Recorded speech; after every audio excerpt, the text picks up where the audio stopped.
Okay, chapter 11. What was lost in the collapse, almost everything, almost everyone, but there is still such beauty. Twilight in the Altered World, a performance of A Midsummer Night's Dream in a parking lot in a mysteriously named town of St. Deborah by the water, Lake Michigan, shining a half-mile away.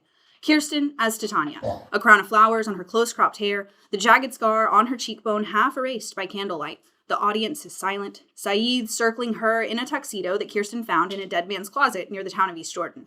Tarry, rash wanton, am I not thy lord? Then I must be thy lady. Lines of a play written in 1594, the year London's theaters reopened after 2 seasons of plague, or written possibly a year later in 1595, a year before the death of Shakespeare's only son. Some centuries later, on a distant continent, Kirsten moves across the stage in a cloud of painted fabric. Half in rage, half in love, she wears a wedding dress that she scavenged from a house near New Petoskey, the chiffon and silk streaked with shades of blue from a child's watercolor kit. But with thy brawls, she continues, thou hast disturbed our sport. She never feels more alive than at these moments, when on stage she fears nothing. Therefore the winds, piping to us in vain as in revenge, have sucked up from the sea contagious fogs, pestilential, a note in the text explains, next to the word contagious. In Kirsten's favorite of the 3 versions of the text that the symphony carries. Shakespeare was the third born to his parents, but the first to survive infancy. 4 of his siblings died young. His son, Hamnet, died at 11 and left behind a twin. Plague closed the theaters again and again, death flickering over the landscape. And now, in a twilight, once more lit by candles, the age of electricity having come and gone, Titania turns to face her fairy king. Therefore the moon, the governess of floods, pale in her anger, washes all the air that rheumatic diseases do abound. Oberon watches her with his entourage of fairies. Titania speaks as if to herself now, Oberon forgotten. Her voice carries high and clear over the silent audience, over the string section, waiting for their cue on stage left. And through this distemperature, we see the seasons alter. All 3 caravans of the Traveling Symphony are labeled as such. The Traveling Symphony, lettered in white on both sides, but the lead caravan carries an additional line of text, because survival is insufficient. Chapter 12. The audience rose for a standing ovation. Kirsten stood in the stage of suspension that always came over her at the end of performances, a sense of having flown very high and landed incompletely, her soul pulling upward out of her chest. A man in the front row had tears in his eyes. In the back row, another man, whom she'd noticed earlier, he alone had sat on a chair, the chair carried up from the gas station by a woman, stepped forward and raised his hands over his head as he passed through the front row. The applause faded. My people, he said, please be seated.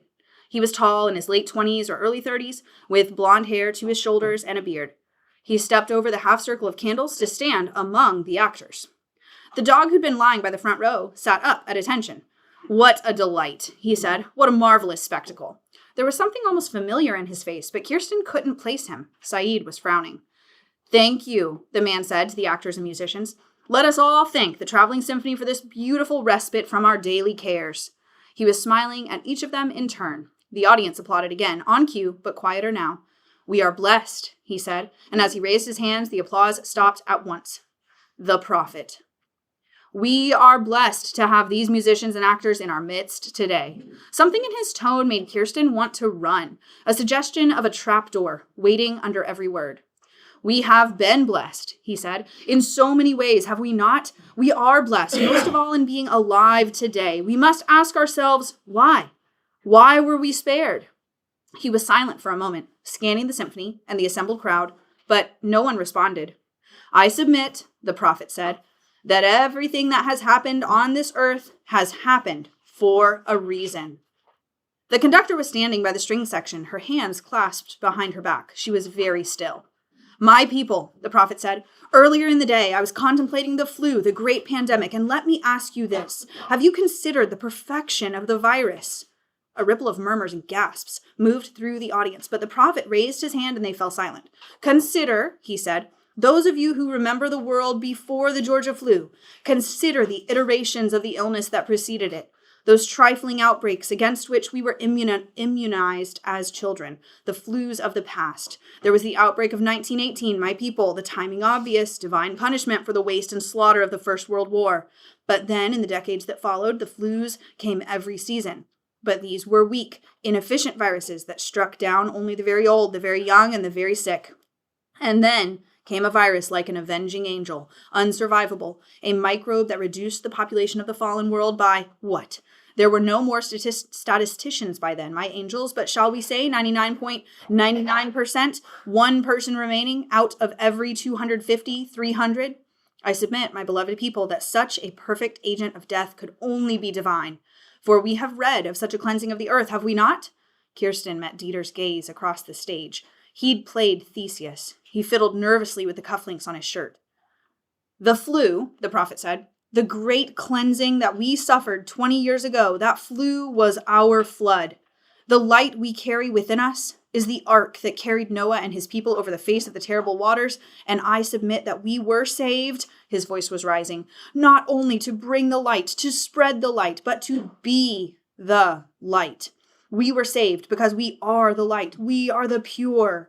Sweat ran down Kirsten's back under the silk of the dress. The dress, she noted absently, didn't smell very good. When had she last washed it? The prophet was still talking about faith and light and destiny, divine plans revealed to him in dreams, the preparations they must make for the end of the world. For it has been revealed to me that the plague of 20 years ago was just the beginning, my angels, only an initial culling of the impure, that last year's pestilence was but further preview, and there will be more cullings, far more cullings to come. And when his sermon was over, he went to the conductor and spoke softly to her. She said something in response, and he stepped back with a laugh. I wouldn't know, he said. People come and go. Do they? The conductor said. Are there other towns nearby, perhaps down the coast, where people typically travel? There's no town nearby, he said, but everyone, he looked over his shoulder at the silent crowd, smiled at them, and spoke loudly enough for everyone to hear him. Everyone here, of course, is free to go as they please. Naturally, the conductor said, I wouldn't have expected otherwise. It's just that we wouldn't have expected them to set off on their own, given that they knew we were coming back for them. The prophet nodded. Kirsten edged closer to eavesdrop more effectively. The other actors were receding quietly from the stage. My people and I, he said, when we speak of the light, we speak of order. This is a place of order. People with chaos in their hearts cannot abide here. If you'll forgive me for prying, though, I have to ask about the markers in the graveyard. It's not an unreasonable question, the prophet said. You've been on the road for some time, have you not? Yes. Your symphony was on the road in the beginning? Close to it, the conductor said. Year 5. And you, the prophet turned suddenly to Kirsten. I walked for all of year 1. Although she felt dishonest claiming this, given that she had no memory whatsoever of that first year.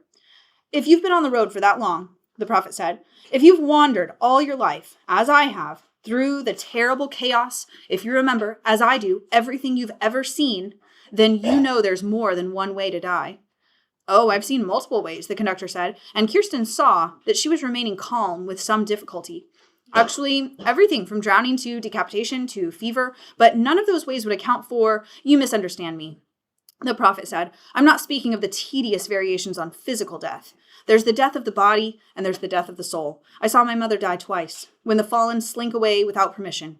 He said, we hold funerals for them and erect markers in the graveyard, because to us they are dead.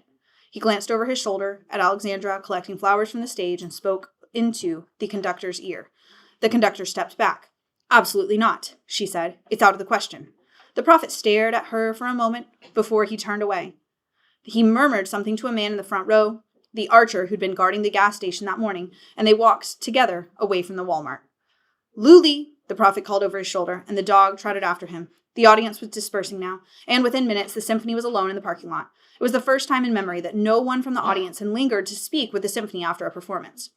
Quickly, the conductor said, harness the horses. I thought we were staying a few days, Alexandra said, a little whiny. It's a doomsday cult. The clarinet was unclipping the Midsummer Night's Dream backdrop. Weren't you listening? But the last time we came here, this isn't the town. It was the last time we came here. The painted forest collapsed into folds and fell soundlessly to the pavement.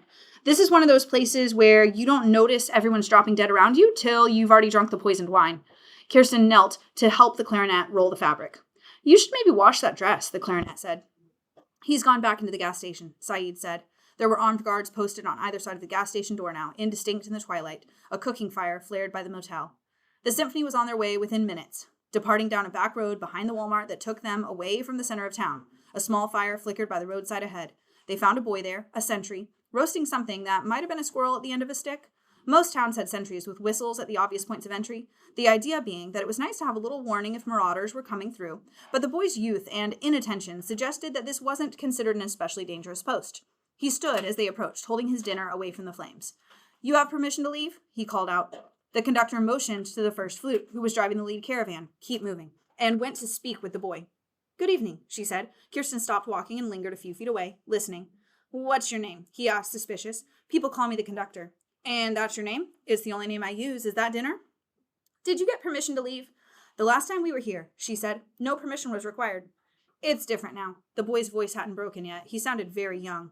"What if we didn't have permission?" "Well," the boy said, "when people leave without permission, we have funerals for them." "What happens when they come back?" "If we've already had a funeral," the boy said, but seemed unable to finish the sentence. "This place," the fourth guitar muttered, "this goddamned hellhole." He touched Kirsten's arm as he passed. "Better keep moving, Kiki." "So you wouldn't advise coming back here," the conductor said. The last caravan was passing. Saeed, bringing up the rear, seized Kirsten's shoulder and propelled her along the road.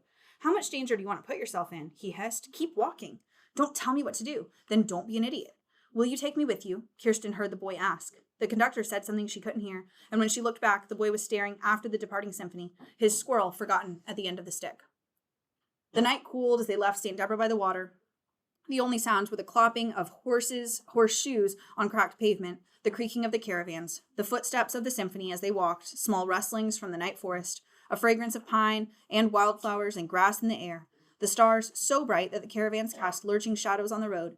They'd left so quickly that they were all still in their costumes, Kirsten holding up her Titania dress so as not to trip over it, and Saeed, a strange vision in his Oberon tuxedo, the white of his shirt flashing when he turned to look back. Kirsten passed him to speak with the conductor, who walked, as always, by the first caravan. "What did you tell the boy by the road?" "That we couldn't risk the perception of kidnapping," the conductor said. "What did the prophet say to you after the concert?" The conductor glanced over her shoulder. "You'll keep this to yourself?" "I'll probably tell August." "Of course you will, but no one else." "Okay," Kirsten said, "no one else." He suggested that we consider leaving Alexandra as a guarantee of future good relations between the symphony and the town. "Leaving her? Why would we?" "He said he's looking for another bride." Kirsten dropped back to tell August, who swore softly and shook his head. Alexandra was walking by the third caravan, oblivious, looking up at the stars. Sometime after midnight, the symphony stopped to rest. Kirsten threw the Titania gown into the back of the caravan and changed into the dress she always wore in hot weather, soft cotton with patches here and there, the reassuring weight of knives on her belt. Jackson and the second oboe took 2 of the horses and rode back along the road for a mile, returning to report that no one seemed to be following. The conductor was studying a map with a few of the older symphony members in the moonlight. Their flight had taken them in an awkward direction, south down the eastern shore of Lake Michigan. The only reasonably direct route to their usual territory took them either back through St. Deborah by the water, or close by a town that had been known to shoot outsiders on sight, or inland, through a wilderness that in the pre-collapse era had been designated a national forest. "What do we know about this particular national forest?" The conductor was frowning at the map. "I vote against it," the tuba said. "I know a trader who went through there, said it was a burnout area, no towns, violent ferals in the woods. Charming. And the south along the lakeshore? Nothing," Dieter said. "I talked to someone who'd been down there, but this was maybe 10 years ago, said it was sparsely populated, but I don't remember the details." 10 years ago, the conductor said.